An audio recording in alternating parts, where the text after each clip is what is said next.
Hello, everyone, and welcome to Sania's English podcast. Today we're exploring one of the most important subjects in Islamic Aqidah, the foundation of Islamic belief. We'll discuss what Muslims believe, how these beliefs developed throughout Islamic history, and thoughtfully address some of the most common questions people ask about faith from an Islamic perspective. You know, usually when we talk about history or when we look back at great civilizations, there's this expectation of visibility. Right, like something you can physically see. Exactly. You look at a soaring cathedral in Europe or maybe the pyramids in Egypt, and you just point and say, there it is. Like, that's what they built. That is the physical evidence of what their culture valued. It is very tangible. I mean, we naturally gravitate toward monumental architecture because we can literally touch it. But when you step into the world of Islamic theology, you quickly realize you are looking at a civilization that spent, well, over a millennium building an invisible architecture. Invisible architecture, I like that. Yeah, like this incredibly precise, heavily fortified structure of the mind.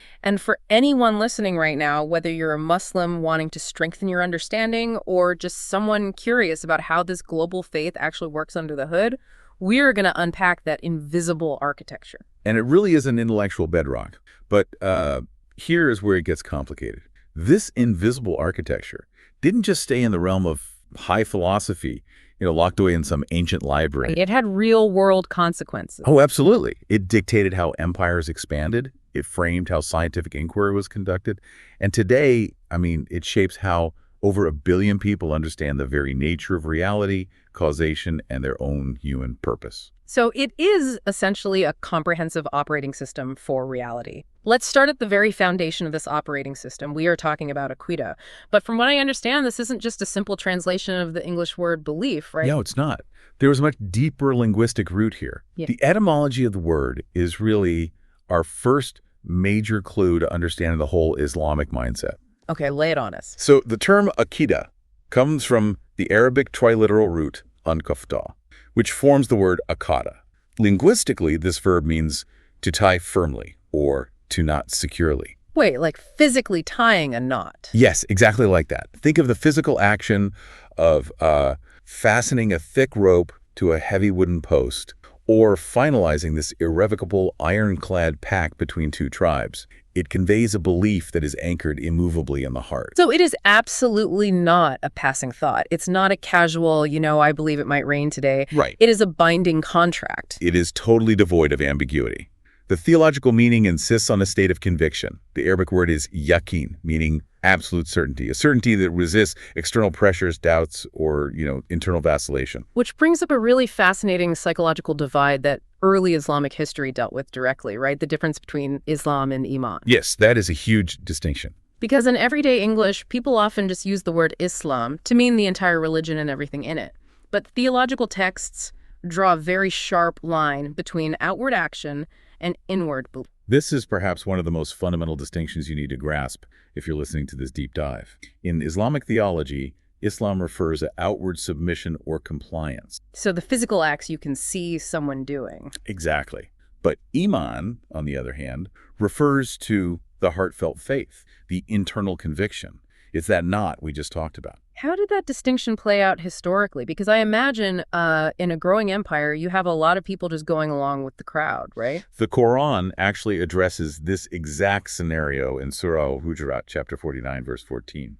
A group of Bedouin Arabs, these nomadic tribesmen, came to the Prophet Muhammad in Medina. And they had recently aligned themselves with him, right? Right. And they boldly claimed, "We have believed." But they hadn't, had they? They were likely just making a political calculation. The Muslims were growing in power, and it was probably just safer to be on their side. That is exactly the context. And the Quranic revelation clarified their actual psychological state.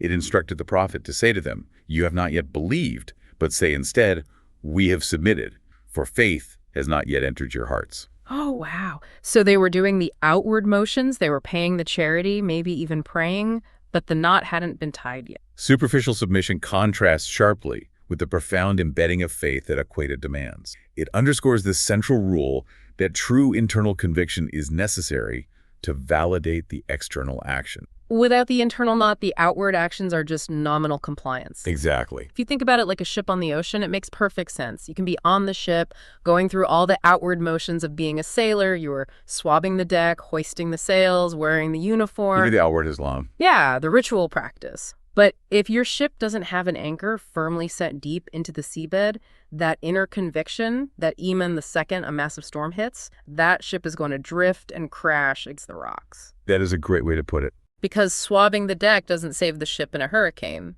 The anchor does. That analogy captures the dynamic perfectly. The anchor validates the safety of the vessel. And historically, this hierarchy, that internal belief precedes and validates external action well, it was permanently established by one of the most famous and dramatic events in Islamic history. The Hadith of Gabriel. Yes, the Hadith of Gabriel. I want to spend a moment here because this isn't just a dry academic text. It's a very vivid historical encounter. It basically plays out like a scene in a movie. Set the stage for us. Okay, so the scene is Medina, sometime between 622 and 632 CE. The Prophet Muhammad is sitting in a gathering with his companions. Among them is Umar ibn al-Khattab, who is a very prominent and perceptive figure. Right. Umar is not someone who misses details. Exactly. Suddenly, a man appears in the gathering, and he is described as having exceedingly white clothes and exceedingly black hair. There is no dust on him, no signs of travel whatsoever. Which, if you know anything about tight-knit desert communities in the 7th century, is basically impossible. Right. Why is that? Well, if you didn't travel through the harsh desert to get there, which would leave you covered in sand and just completely exhausted, then you must live in the city. And if you live in the city, everyone knows you. But no one in the city recognizes this man. The intrusion is shocking to the companions. The man walks right up to the Prophet, sits down so close that their knees touch, places his hands on his own thighs, and begins to interrogate the Prophet. Just straight into an interrogation. Yep. He asks 3 foundational questions. First, he says, "Tell me about Islam." So he's asking about the outward actions. Yes. And the Prophet answers with the 5 pillars of outward action. He lists the testimony of faith, establishing the daily prayers, giving charity, fasting during Ramadan, and performing the pilgrimage to Mecca, if able. And then what does the stranger do? The stranger then says, "You have spoken the truth." See, Umar actually notes in the narration how incredibly strange that was. A man walks in, asks a question like a student, but then verifies the answer as if he is the teacher, testing the student. It was totally bizarre for them. Then the stranger moves to the second question. He says, "Tell me about Iman." This is where he asks about the anchor. And how does the Prophet answer this one? The Prophet outlines the 6 articles of faith, which form the absolute core of Aqidah. He lists belief in God, his angels, his books, his messengers, the last day, and divine decree, both the good and the bad of it. And again, the stranger verifies the answer. Again, he says, "You have spoken the truth." And there's a third question to complete the framework, right? Finally, he asks about Ihsan, which translates to spiritual excellence or perfection. The Prophet defines this as worshiping God as if you see him, for even if you do not see him, he sees you. That's a profound level of mindfulness. It really is. After this, the man leaves. The Prophet waits a while, then turns to Umar and reveals that the stranger was none other than the angel Gabriel. He came in human form to teach the people their religion. It is an incredible narrative, but its theological function is what matters most for our discussion today. This event essentially built the permanent blueprint for the religion. It cemented a vital sequence. It permanently linked outward submission, inward belief, and spiritual mindfulness. It proved that without the 6 pillars of Iman, without a firm Aqidah, the 5 pillars of Islam lack their required foundation. So Orthodox creeds mandate that affirmed belief must be present for any religious act to hold validity in the eyes of God. Exactly. Okay, so if you're listening to this and wondering, okay, so what exactly is this anchor made of? We need to unpack those 6 pillars of Iman. Let's do it. Let's start with the first and undoubtedly the most important. Tehen, the oneness of God. Now, at first glance, saying God is one sounds simple enough, but Islamic theology doesn't leave this as a casual statement, does it? No, it fiercely and systematically categorizes Tawhid into 3 indivisible parts. Why, though? Why divide it? Because human history has shown that simply believing in a creator is not enough to prevent religious corruption. Orthodox Sunni theology breaks Tawhid down into 3 mutually reinforcing categories to close any ideological loopholes that might lead to polytheism. Okay, so what's the first category? The first category is Rububiyyah, the oneness of lordship. This is the recognition that God is the sole creator, originator, sustainer, and absolute sovereign of the universe. So basically acknowledging that God made everything and keeps everything running. Right. But as you hinted, that is not enough. The second category is uluhiyah, the oneness of divinity, or worship. And what does that mandate?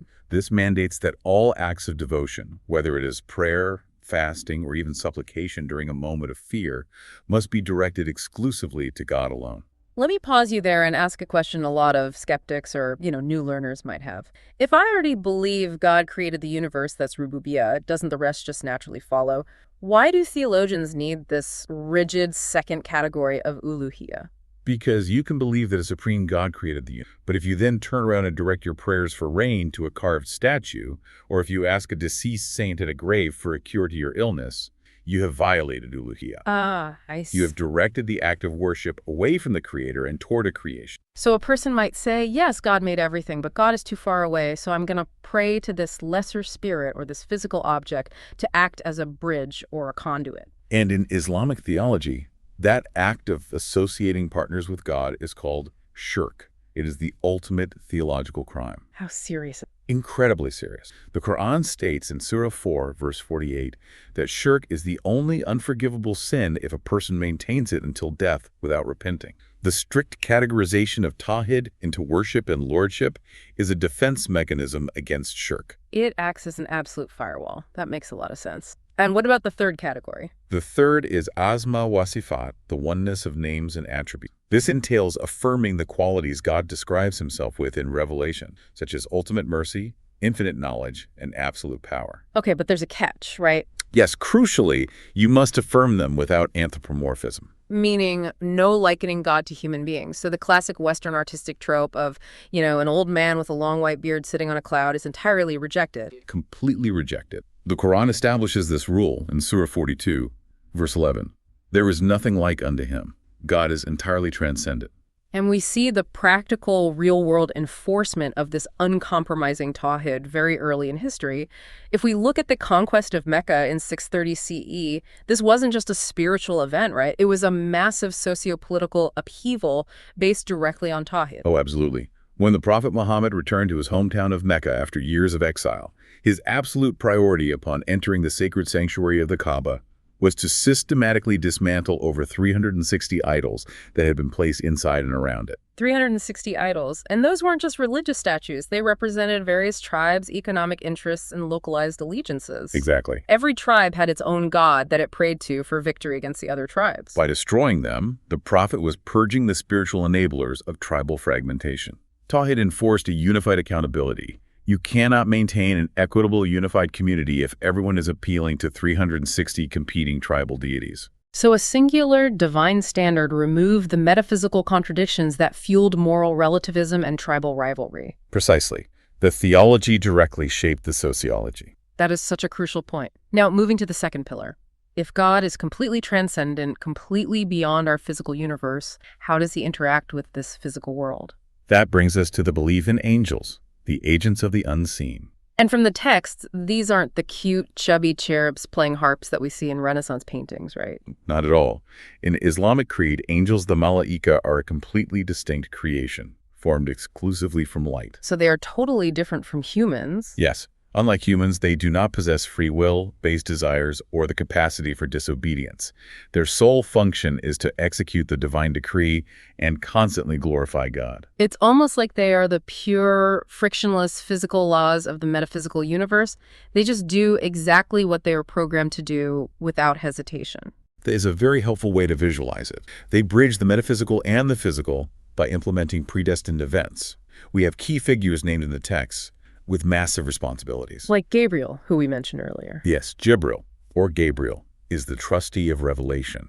He brings the divine word to the prophets. Then there is Mikhail, who oversees sustenance, directing rain, weather patterns, and the provision of living things. So Mikhail is essentially managing the Earth's ecological and meteorological systems at God's command. Effectively, yes. Then we have Israfil, who is tasked with holding the trumpet, just waiting for the singular command to blow it to initiate the resurrection. Wow. And on a much more personal level for the believer, there are the Kiraman Katibin, the noble scribes. Explain the scribes, because this concept fundamentally alters a person's daily psychology. These are the angels assigned to every single human being, continuously recording every good and evil deed. They ensure perfect, absolute precision for the ultimate accountability on the Day of Judgment. If you think about it, it's like living your entire life with a cosmic body cam that never turns off, recording every action and every whisper. It sounds terrifying, but it also creates an incredible sense of order and mindfulness. Right. You are never truly alone, and your actions always matter.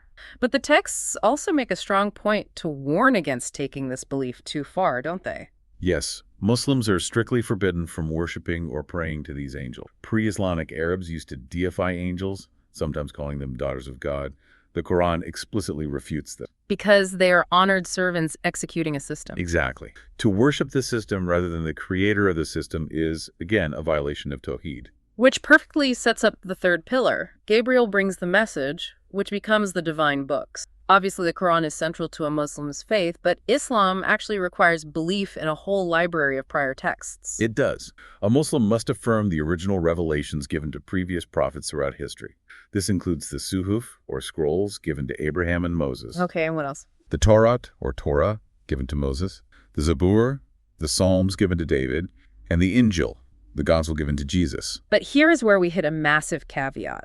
Anyone who has read the modern Bible and the Quran knows that the narratives don't always align. Sometimes they clash significantly, especially regarding the nature of Jesus. How does Islamic theology reconcile this? This introduces the doctrine of tarif, which means distortion or alteration. Islamic theology posits that while the original revelations were pristine and true when they were given to their respective prophets, over centuries, human custodians subjected them to textual alterations. Like misinterpretations, deliberate changes, and translation errors. Yes, and if we look at modern secular textual criticism, this actually tracks. Oh, absolutely. When historians look at the thousands of Greek manuscripts of the New Testament or the Dead Sea Scrolls, they acknowledge hundreds of thousands of textual variants. You have scribal errors, verses that were added later, harmonizations. The texts evolved. The Islamic perspective highlights this exact evolutionary textual tradition to explain why a final, uncorrupted revelation was necessary. The Quran positions itself as the final verifier, the criterion that corrects the historical drift of these earlier texts. And to ensure the Quran didn't suffer the same fate, it was preserved through an entirely different epistemological method, right? Yes, a method called mutawatir. Mutawatir. Let's pause and really explore this concept because it is the bedrock of why Muslims trust the text of the Quran today. It roughly translates to mass narrated. But what does that actually look like in practice? Think of it this way. If one person comes to you and claims they saw a miraculous event, you might doubt them. They could be lying or mistaken or hallucinating. Even if 2 or 3 people say it, they might have colluded to trick you. Right, humans are fallible. But what if 10,000 independent people from completely different geographic regions who have never met each other and have no shared political interests all report the exact same event, down to the exact same phrasing? It becomes logically impossible for it to be a forgery. It's almost like ancient blockchain technology. Oh, I like that comparison. Yeah, in a blockchain, a transaction isn't just recorded on one computer, right? It is distributed across thousands of independent ledgers globally. If one person tries to hack their ledger and change a number, all the other ledgers reject it because it doesn't match the mass consensus. That is a brilliant modern analogy for mutawatir. The Quran wasn't just written down by one man in a cave and hidden away to be discovered decades later. So how was it recorded? The moment a verse was revealed, it was memorized and recited daily by tens of thousands of people, men, women, children, during the Prophet's own lifetime. It was transmitted by such an overwhelmingly large number of independent chains that altering a single vowel would be immediately caught and rejected by the mass consensus. And it's not just an oral tradition claim. We have carbon-dated evidence now, like the famous Birmingham folios discovered recently, which date right back to the era of the Prophet, and the text on that ancient parchment matches the modern Quran exactly. It's remarkable preservation. So we have the preserved books, which leads us to the people tasked with delivering them, the fourth pillar, the prophets and messengers. According to Islamic tradition, God sent 124,000 prophets throughout history to every nation on earth. That is a staggering number. The belief is that God is perfectly just, and justice dictates that no group of people is left without guidance or held accountable without first receiving a warning. But we only know a fraction of them. Yes, 25 are explicitly named in the Quran, including figures familiar to many traditions like Noah, Abraham, Moses, and Jesus. And there is an important technical distinction to make here between a prophet, a nabi, and a messenger, a rasul. I've always wondered about that. People use the terms interchangeably, but they mean different things in the theology. Like every messenger is a prophet, but not every prophet is a messenger. Exactly. A prophet is someone chosen by God to receive divine inspiration and to call people back to an existing set of laws. Okay, and a messenger. A messenger, however, is a prophet who is given the much heavier burden of bringing a completely new scripture or establishing a newly codified divine law for their people. Moses, Jesus, and Muhammad are examples of messengers. And a central doctrine regarding all these figures is isma, which translates to infallibility. But we need to be careful here, because if you're listening and you hear infallible, you might think these prophets were literal angels who never made a single mistake, like never accidentally burning their dinner or taking a wrong turn in the desert. That is a very common misconception. Isma refers to absolute infallibility, specifically in conveying the divine message. So it's about the message, not everyday human errors. Exactly. They are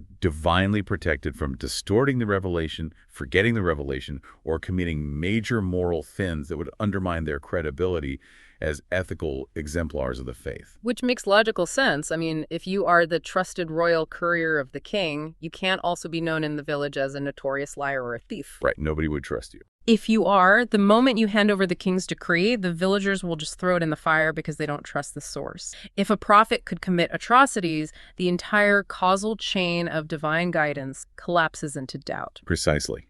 The messenger must be a pure vessel for the message. And this long chain of 124,000 couriers ends with Muhammad, who is explicitly designated in Surah 33, verse 40, as the seal of the prophets. No more couriers are coming. The message is complete. And because the final message has been delivered, it means humanity is now moving inexorably toward the conclusion of the timeline. Which brings us to the fifth pillar, Yawm al-Qiyamah, the last day, or the day of judgment. The eschatology. And the sources paint a very vivid, almost cinematic picture of the end of the world. It's not just some vague, metaphorical, spiritual transition. No, it is highly detailed and heavily mechanics-based. Prophetic traditions break down the approach of the last day into minor and major signs. What kind of signs are we talking about for the minor ones? The minor signs generally revolve around societal, ecological, and moral decay. Things like widespread ignorance of religion, the breakdown of familial trust, rampant consumption of intoxicants, the prevalence of bloodshed. That sounds a lot like the modern world. Yeah, it really does. And there are even specific economic and architectural predictions, like barefoot shepherds competing to build tall buildings. Things that make you look at the evening news or the skylines of modern cities in the Gulf and think, we might be further along this timeline than we realize. Indeed. But the minor signs are really just a prelude. The major signs are cosmic, undeniable anomalies that completely break the natural order. Like what? Like the emergence of the Dajjal, the ultimate deceiver, a false messiah figure who will test humanity's faith with miracles and illusions. Then there is the advent of the Mahdi, a leader from the prophet's lineage who will restore justice to a fractured world. Then Jesus returns too, right? Yes, uniquely, the physical descent of Jesus, Isa ibn Maryam, to defeat the Dajjal and establish truth before the end. And once those events conclude, the angel Israfil blows the trumpet, everything ends, and then everything is resurrected. And the sources emphasize a bodily resurrection. This isn't just souls floating happily in the ether. It is intensely physical. Early skeptics actually mocked the prophet, asking how dusty bones could possibly be brought back to life. The Quran counters this directly in Surah 75. What does it say? It asks if humans think God cannot reassemble their bones, and answers, yes. We are able even to proportion his fingertips. The fingertips, that is such a striking, specific detail. Centuries before modern science discovered fingerprint forensics, the unique ridges of our identity, the text is making a statement of absolute micro-level restorative power. And that micro-level precision applies to the judgment itself. Deeds are weighed on the mizan, the divine scales of justice. How exact are those scales? The Quran says that whoever does an atom's weight of good will see it, and whoever does an atom's weight of evil will see it. Finally, every soul must cross the sirat, a razor-thin bridge suspended over the fires of hell, leading to paradise. And your speed across that bridge is dictated entirely by your earthly. Some cross like lightning, others struggle, slip, and fall. It is terrifyingly precise. It forces you to be mindful of everything you do. But this precision raises a massive philosophical question. If our deeds are being weighed on a scale, how much control did we actually have over them in the first place? And this brings us to the sixth and arguably most complex pillar, Qadr, or divine decree. Qadr represents the intersection of God's absolute sovereignty and human moral accountability. It is the classic paradox of destiny. Orthodox Islamic theology structures this destiny around four sequential pillars. Okay, walk us through them. First is God's eternal knowledge. He comprehensively knows everything that was, is, and will ever be. Second is inscription. Everything that will ever happen was written in a metaphysical record called the Preserved Tablet, a law al-Mahfuz, 50,000 years before the creation of the heavens and the earth. Okay, so knowledge and writing it down. What are the next two? Third is divine will. Absolutely nothing happens in the universe unless God permits or wills it to happen. And fourth is creation. God is the active creator of every single action and event that occurs. Okay, if I'm listening to this, I am immediately throwing my hands up because the natural pushback is, wait, if God already knew I was going to do a bad deed, wrote it down before I was born, willed it to happen, and literally created the physical action of me doing it, how on earth am I ethically responsible for it? That sounds like a contradiction. It feels like a rigged game where I'm just a puppet. It is the oldest theological dilemma in human history. How do we reconcile perfect divine control with genuine free will? The way I try to wrap my head around it is by using the analogy of an author writing a novel. Imagine a brilliant, omniscient author. They conceive of the entire universe of their book. They know the ending before they write the first word. Okay, I follow. They write the rules of the world, they write the characters into existence, and they literally supply the ink on the page for every action that happens. The author is the absolute cause of the book existing. But within the narrative of the novel, the character of the villain still makes a conscious choice to betray the hero. The villain is acting according to their own internal desires, greed, and volition. The author's foreknowledge and the author's physical creation of the book do not rob the character of their moral alignment within the story. The character is still making a choice, even if the author encompasses that choice. That is actually a very robust analogy for the Orthodox Islamic concept of qaz, or acquisition, which we will explore deeper later on. The key takeaway here is that God's eternal knowledge is descriptive, not coercive. So God knows what you will freely choose to do. Yes, he knows comprehensively what you will freely choose to do in the environment he created for you. The scriptural texts constantly command humans to choose, to act, to repent. That implies active volition. You feel yourself making a choice, and it's upon that conscious intention that you are judged. So those are the 6 pillars, the anchor. And for the first generation of Muslims known as the Sahaba, the companions of the Prophet, this framework was very cohesive and highly practical. Yes. During the Prophet's life, if someone had a confusing philosophical question about Qadr, they didn't write a theoretical treatise. They just walked up and asked him. Kept it simple. Exactly. And immediately after his death in 632 CE, under the first caliph, Abu Bakr, the community maintained strict doctrinal unity. The creed was focused on ethical monotheism and action. But it didn't stay simple forever because it got tested immediately. When deviations did occur, like certain Arab tribes reverting to idolatry or refusing to pay the obligatory charity because the prophet was gone, Abu Bakr didn't hesitate. He fought the Ridda Wars, the Wars of Apostasy, to forcefully reconsolidate the community around Tawhid. Unity was paramount, and the creed was not up for negotiation. But then the borders expand. The Islamic Empire explodes out of the Arabian Peninsula in a matter of decades. They conquer Roman territories, Persian territories, Egyptian territories. The world got much bigger. And suddenly, this highly practical, desert-born theology collides with a massive, ancient, intellectual force, Greek philosophy. This collision is where the history of Aqidah takes a dramatic and sometimes violent turn. As the empire grew, it absorbed incredibly diverse populations. During the Abbasid era, particularly in the 8th and 9th centuries, there was a massive intellectual endeavor known as the translation movement. Ah, the famous Beit al-Hikmah. Yes, the caliphs established the Beit al-Hikmah, the House of Wisdom, in Baghdad. And what were they translating? Everything.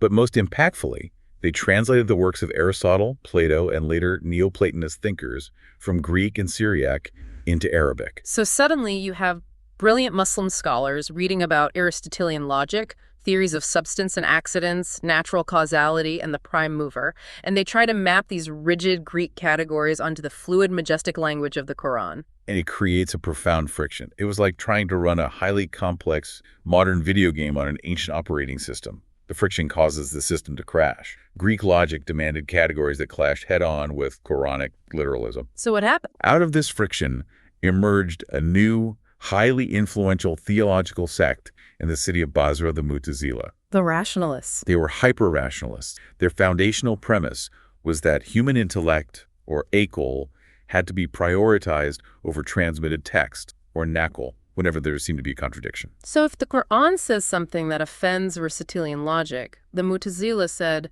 the Quran must be reinterpreted metaphorically. Precisely. Let me give you the most famous example.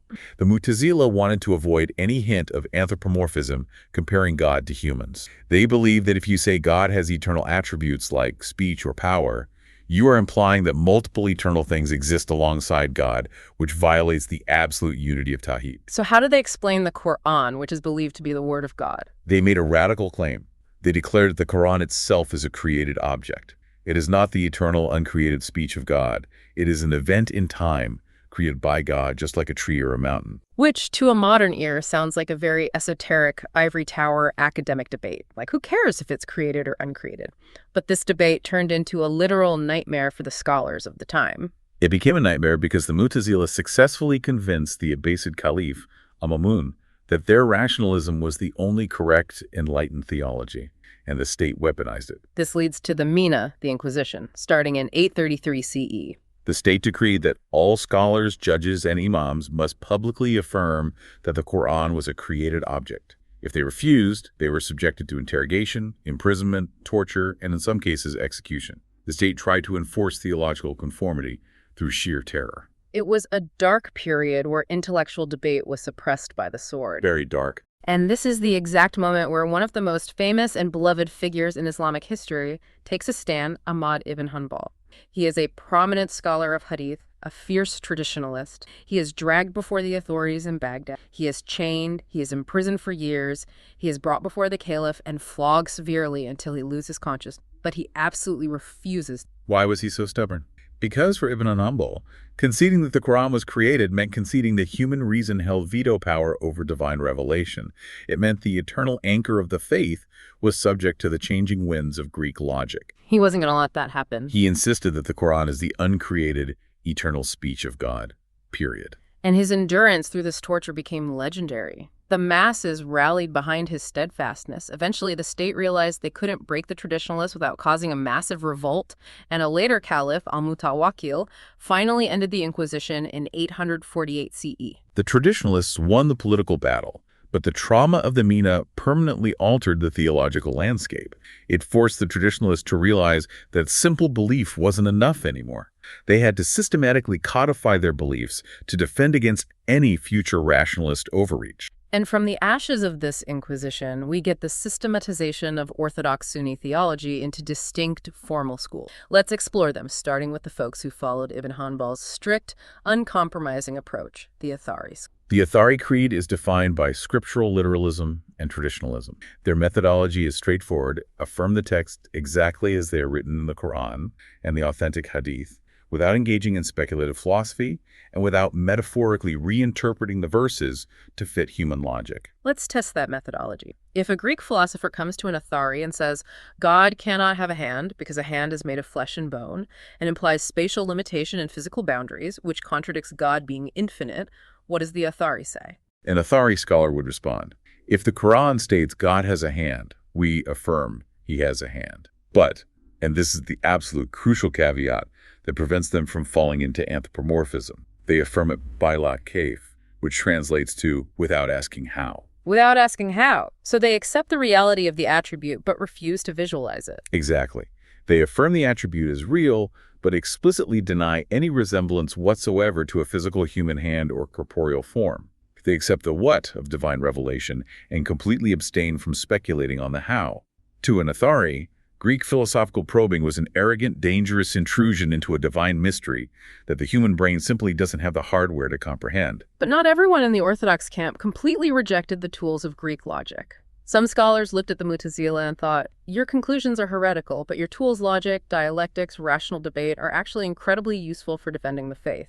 And that realization brings us to the rise of kalam, or dialectical theology. The most prominent and fascinating figure here is Abu al-Hasan al-Ash'ari. He was actually a leading Mutazili scholar, a star pupil, until he was about 40 years old.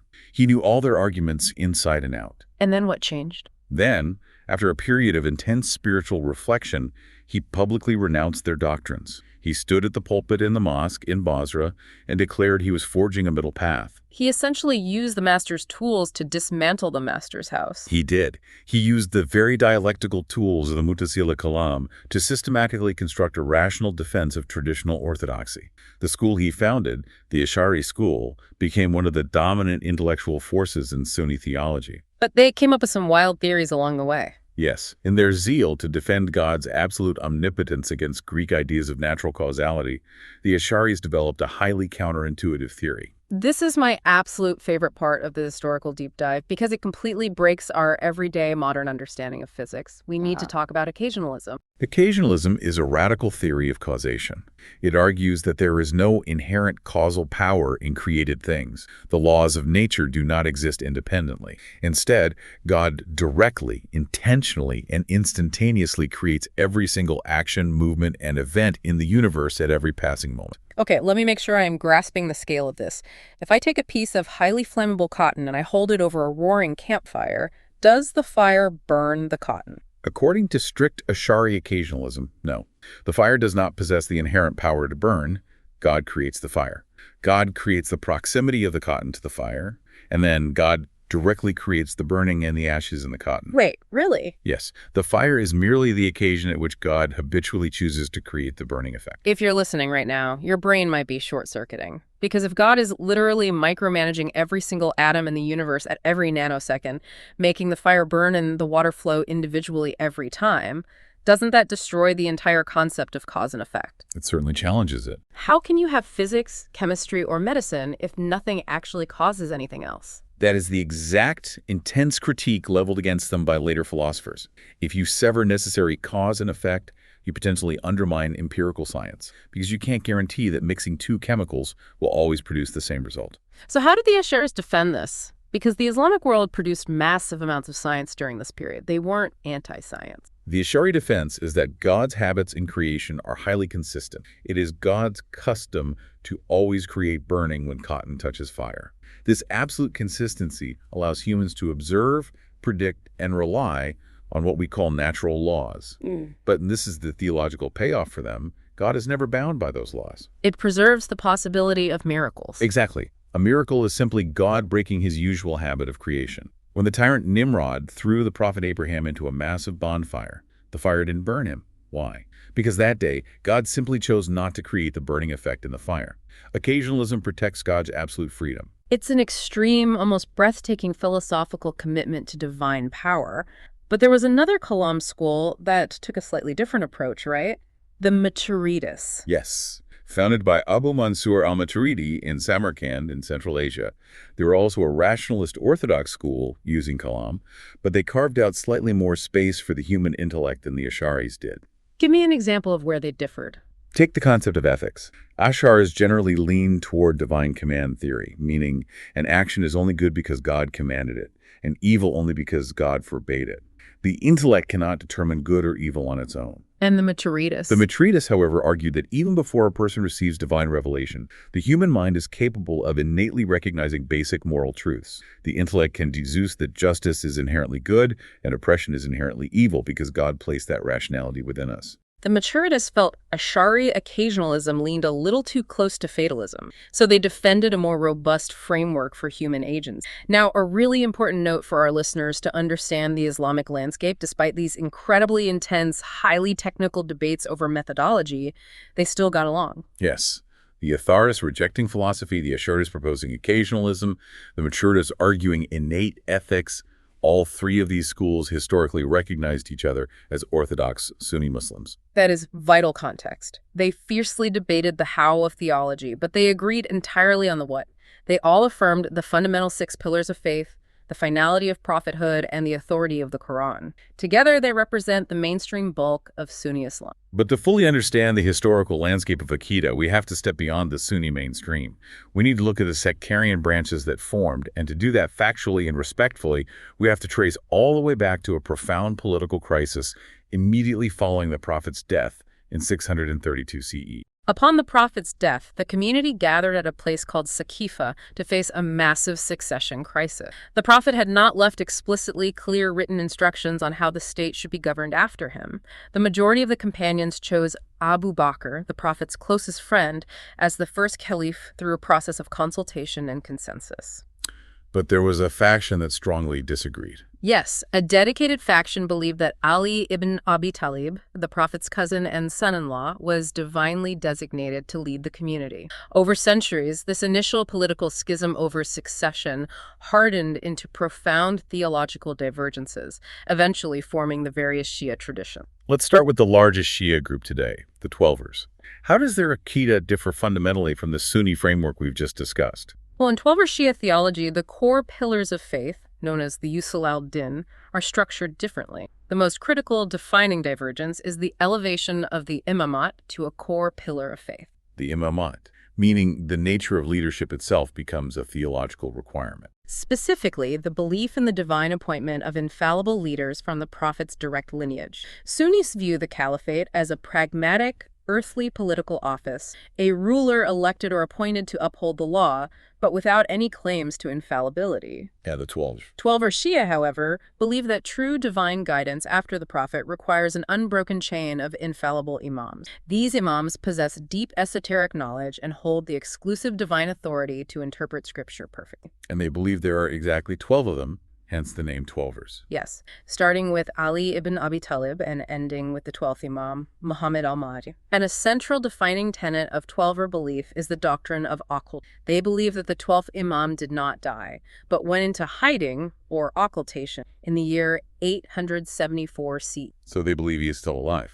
Yes, they believe he remains alive, hidden from the world by God's will, and will eventually return at the end of times as the prophesied Mahdi to establish global justice. This represents a massive epistemological shift. If you believe the imams are infallible and hold hidden knowledge, then where you get your religious truth looks very different from a Sunni who relies on the broad consensus of the Prophet's companions. Absolutely. Because of this differing view of authority, Twelver Shia rely on entirely separate collections of hadith, while Sunnis rely on massive collections like Sahih al-Bukhari, which verify sayings by tracing them through various companions. Twelvers rely on their own collections, such as al-Kafi, which prioritize narrations tracing back through the infallible imam. It creates two parallel streams of religion. It's fascinating how the concept of authority branches out. Now, what about the Ismaili tradition? They share the reverence for the Prophet's lineage, but they take the concept of the imad in a very different direction. The Ismailis, particularly the Nizari branch, which is the most prominent today, diverge from the Twelvers over a dispute regarding the lineage of the Imams earlier in history. The defining theological characteristic of Ismaili Aqidah is a heavy foundational focus on Tawil, which is allegorical or esoteric. So looking for the hidden meaning beneath the literal text of the Quran. Exactly. They strongly distinguish between the Zahir, the apparent, literal, outward meaning of scripture and law, and the batin, the hidden, esoteric, internal truth. And to properly access that hidden spiritual truth, you cannot rely on your own reading. You need the guidance of the living, present imam. So, unlike the Twelvers, who are waiting for an occulted hidden imam to return, the Ismailis follow a visible imam in the present day. Yes. For Nizar Ismailis, that living imam is currently Prince Karim Aga Khan IV. He holds absolute interpretive authority for the community today, adapting the guidance to the modern era. Now, there's a third major branch we should touch on, the Zaidi tradition. I understand they are somewhat of a bridge, or at least closer to Sunni theology and some of their mechanics. The Zaidis, who are primarily prominent today in Yemen, are indeed closer to Sunni, specifically Athari, thought regarding general theology and the attributes of God. They respect the lineage of Ali, but they reject the concept of occultation entirely. For Zaidis, an imam doesn't have to be infallible, and he doesn't just inherit the title automatically or go into hiding. How does a Zaidi imam prove his legitimacy? It is an incredibly activist theology. To claim legitimacy, an imam from the prophet's lineage must be a scholar of deep piety who actively takes up the sword and revolts against tyranny and corruption. You prove you are the imam by openly fighting for justice. It's a stark contrast to the political quietism that sometimes developed in other branches during oppressive eras. So we see how deeply the question of who leads shaped the theology of what we believe. Let's pivot from the nature of leadership back to the nature of human existence. We talked earlier about Qadr, divine decree, and the analogy of the author. But we need to dive deeper into the messy, ground-level reality of free will versus fatalism. How did Islamic theology negotiate the boundaries of human agency when sectarian extremes started forming? They negotiated it by actively battling two extreme fringes that eventually went extinct but left a lasting mark on the debate. On one end of the spectrum, you had the Jabriya. They were absolute hardcore determinists. What do they believe? They argued that humans are entirely compelled or majbur with zero free will whatsoever. They viewed human beings as dead feathers blown helplessly in the chaotic wind of God's decree. You don't act, God acts through you, and you are just a spectator to your own life. Which, if you don't think about it too hard, sounds very pious. God controls absolutely everything. I am nothing. But it collapses the minute you apply it to ethics and morality. Exactly. The Orthodox scholars crush this idea because if we are completely compelled, then moral accountability is utterly meaningless. Why would God reward the righteous with paradise or punish the wicked with hell if neither person had any choice in their actions? It makes God's judgment seem inherently unjust, and practically, it destroys any psychological motivation for ethical behavior. If I'm destined to rob a bank, why fight it? So if the Jabriya were the extreme fatalists, who is on the opposite end? The Qadariya. They argued for absolute, unbound human autonomy. To protect God from being seen as the author of evil, they claimed that humans independently create their own actions completely outside of God's direct will or power. They tried to save God's justice by sacrificing God's power. Yes, and Orthodox scholars rejected this just as fiercely because it implied God was not truly omnipotent. It meant things were happening in God's universe that he did not decree or control. It essentially turned humans into mini-creators alongside God, which borders on shirk. Both extremes fail. The fatalists destroy human accountability, and the absolute free willers compromise God's absolute sovereignty.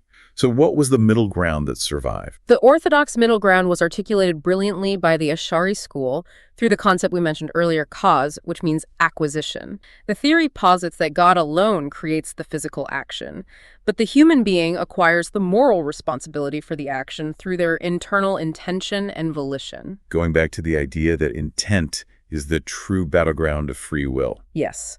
God provides the overarching causal framework, the physical capacity, and the circumstances, but the human mind makes a deliberate choice, an orientation of the will. And it is that intention that you are judged on.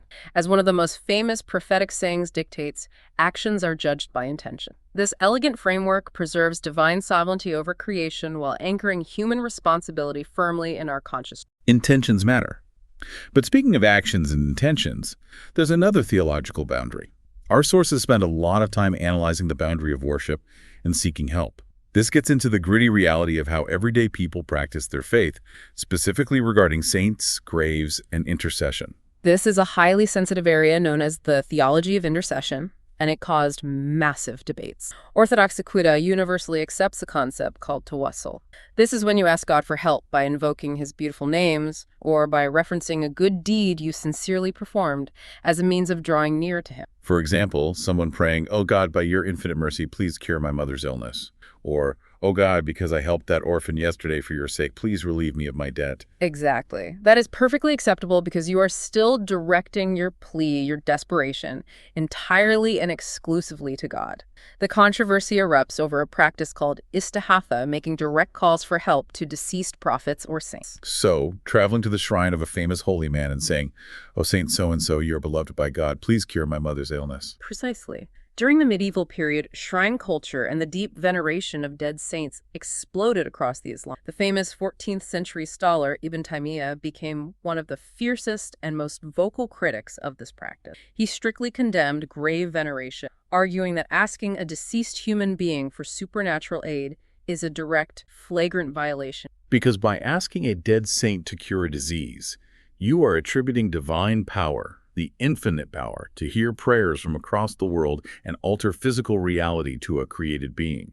You are taking a slice of that uluhiyya, that exclusive right to worship, and handing it to a human. Ibn Taymiyyah argued exactly that. He noted that it dangerously mimics the pre-Islamic idolatry that the Prophet fought so hard to eradicate. The pre-Islamic Arabs didn't believe their stone idols created the universe. They believed the idols were intermediaries that could get their prayers to the dream God. We only worship them so they may bring us closer to God. Yes. Ibn Taymiyyah argued that the dead, no matter how righteous they were in life, lack the awareness or agency to respond independently. By ritualizing this dependency on saints, people were subtly shifting their reliance away from the Creator and onto human intermediaries, eroding the pristine monotheism of Islam. It is a profound historical debate that still echoes in the Islamic world today. So we've walked through the 6 pillars: the violent history of the Inquisition, the sectarian divides, the mechanics of free will, and the boundaries of worship. Now let's bring all of this to the present day. What is the mission of all this complex theology in the 21st century? Because we live in an era where the primary intellectual challenge isn't Greek philosophy or rival tribes. It is modern skepticism, secularism, and atheism. The Islamic intellectual tradition has a vast, sophisticated repository of rational arguments that are highly relevant for answering modern questions. If a skeptic asks the most basic question, does God exist? The Islamic tradition doesn't just say, have faith. The Ash'ari theologians developed a logical proof that is now famous, even in Western philosophy, as the Kalam cosmological argument. Ah, the Kalam. A lot of modern Western philosophers, like William Lane Craig, have popularized this argument, but its roots are deeply, fundamentally Islamic. Indeed, it's based on an Arabic concept called Huduth al-Asam, the temporal origination of bodies. The theologians used early atomism to prove that everything physical in the universe undergoes change, and whatever changes must have a beginning. The syllogism is elegantly simple. Whatever begins to exist has a cause. The universe began to exist. Therefore, the universe has a cause. But why couldn't the universe just be caused by another universe, which was caused by another universe forever? Because an infinite regress of causes is logically and mathematically impossible in reality. Think of it like this. If you need to borrow a book to read, but the person you ask doesn't have it, so they have to ask someone else who has to ask someone else. In an infinite line of people waiting to borrow the book, do you ever get to read the book? No. If the line is truly infinite, the book never reaches me. Exactly. For the universe to exist, for the book to be in your hands right now, someone at the very beginning of the line must have owned the book without needing to borrow it. There must be a starting point. There must be an uncaused, eternal, independent first cause that initiated the chain. And that uncaused first cause is what we call God. It's pure, inescapable logic. But early Muslim scholars didn't just stop at the cosmos having a mechanical beginning. They also looked at the intricate design of the universe, right? Yes. This is known as the teleological argument. Thinkers like Al-Ghazali and the philosopher Al-Kindi looked at the immense functionality, the stunning order, and the intricate beauty of the natural world. They argued that the fine-tuning of the universe, the precise distance of the sun, the exact balance of gravity, the complexity of a human eye cannot logically be the result of blind, random chance. Chaos does not accidentally produce a pocket watch. Exactly. The observable order demands a prime mover, a designer with immense conscious wisdom and power. Okay, but let me put on my skeptic's hat for a moment. Let me ask a question that many atheists commonly raise today. Isn't science enough? Doesn't science replace God? It's the classic God of the gaps argument. A skeptic will say, ancient people didn't know how lightning worked, so they said God threw a lightning bolt. Now we have meteorology and atmospheric physics, so we don't need God to explain the lightning. The gap where God used to hide is shrinking every day. How does Islamic theology respond to that? It's a fantastic, very common question, and the Islamic response completely flips the premise. Islamic thought does not put God in the gaps of scientific ignorance. God is not an alternative scientific mechanism that competes with meteorology. Rather, God is the ontological ground of reality itself. The ontological ground. Break that down for us in simple terms. It means God is the very reason there is a universe with natural order, predictability, and rationality that science can measure in the first place. When a scientist discovers a physical law like gravity or thermodynamics, they are not pushing God out of a gap. They are merely describing the specific mathematical way in which God habitually organizes his creation. So science answers the how within the system, but theology answers the why there is a system at all. Precisely. To use an analogy, if you find a beautifully engineered car, science is the process of opening the hood and figuring out how the combustion engine works. But no matter how perfectly you understand the mechanics of the engine, it doesn't disprove the existence of the engineer who designed it. In fact, the more intricate the mechanics, the more it proves the brilliance of the engineer. God isn't competing with physics. God is the author of physics. That is a massive paradigm shift. But beyond these heavy, logical, philosophical arguments, the Islamic tradition also offers a much more intimate, psychological response to atheism, championed heavily by scholars like Ibn Taymiyyah. It revolves around the concept of fitra. The fitra is perhaps one of the most beautiful and profound concepts in Islamic epistemology. It refers to the archetypal, innate, primordial disposition of the human soul. Ibn Taymiyyah argued that humans are essentially hardwired with a spiritual propensity to seek out virtue, to recognize truth, and to yearn for the divine. So belief in God isn't just an intellectual math equation you have to solve by reading philosophy. No, it is a profound, intuitive recognition of a truth your soul already knows. It is the default setting of the human heart. And this goes back to a very specific mystical event mentioned in the theology, the primordial covenant, the Mithaq. Yes, Islamic theology teaches that before we were born into this physical world in a disembodied state, before time as we know it, God drew forth all the souls of humanity that would ever exist. And God asked them a singular question, "Am I not your Lord?" And every single human soul answered, "Yes, we testify." That covenant, that recognition of the Creator, was permanently embedded into our spiritual DNA. That is the essence of the fitra. So when a person discovers God in this life, they aren't learning something entirely alien or new. They're remembering. They are awakening to their own innate nature. The dust is being wiped off the mirror of their soul. And this implies something very interesting about atheism. From the Islamic perspective, the denial of God is fundamentally a suppression of one's own natural state. It requires actively fighting against the fitra. The natural state is belief. Disbelief is an acquired condition caused by external social conditioning, trauma, or arrogant philosophy. So what does this all mean for us today? We have covered an incredible amount of ground. We started with a simple knot in the Arabian desert, the linguistic root of Aqidah. We watched that knot hold fast as the early community unified. We watched it get tested in the fires of the Inquisition when Greek philosophy threatened to untie it. We've explored a complex theological framework that manages to balance absolute divine sovereignty with human moral accountability. We've seen how different schools, from Athari literalists to Ash'ari rationalists to Shia imams, diverged on the how while grappling with the same essential truths. We have looked at the operating system of an entire civilization. It is how millions of people across centuries and continents have organized their understanding of existence, suffering, justice, and eternity.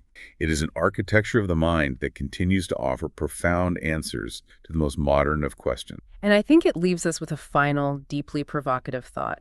We live in an era characterized by intense secularism, hyper-rationalism, and unprecedented rates of modern anxiety and existential dread. People are constantly searching for meaning in a universe they are told is chaotic and random. But what if our deepest existential dread comes precisely from fighting our own fitra? What if all the modern anxiety is just the friction of a soul trying to deny its primordial covenant? If humans are indeed hardwired by God to seek the divine, perhaps the ultimate shortcut to finding peace, to finding that anchor in the storm, is simply having the courage to stop fighting and remember what our innate nature already knows. A beautiful and necessary reminder. Thank you all for joining us on this deep dive into Aqidah. We hope it has been illuminating. Until next time.